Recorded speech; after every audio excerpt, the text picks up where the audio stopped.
സാറേ അവളെന്റെ ജീവനാ.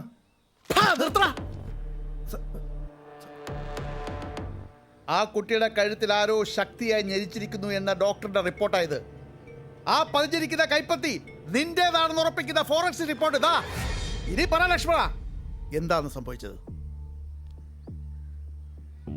അന്ന് രാവിലെ 9 മണിയോടുകൂടി പൊന്നി കുളിക്കാൻ കയറി. എനിക്ക് മൃഗാശുപത്രിയിലേക്കൊന്ന് വിളിക്കാനുണ്ടായിരുന്നു.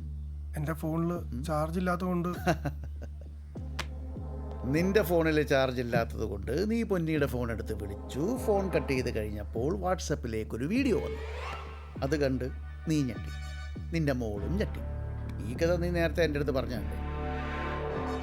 അന്ന് പറഞ്ഞതിൽ വിട്ടുപോയത് എന്തെങ്കിലും, അല്ലെങ്കിൽ പറയാത്തത് എന്തെങ്കിലും ഉണ്ടെങ്കിൽ അത് പറയാനുള്ള ലാസ്റ്റ് ചാൻസ്. അങ്ങനെ എന്തെങ്കിലും ഉണ്ടോ ലക്ഷ്മണ? പറയണം.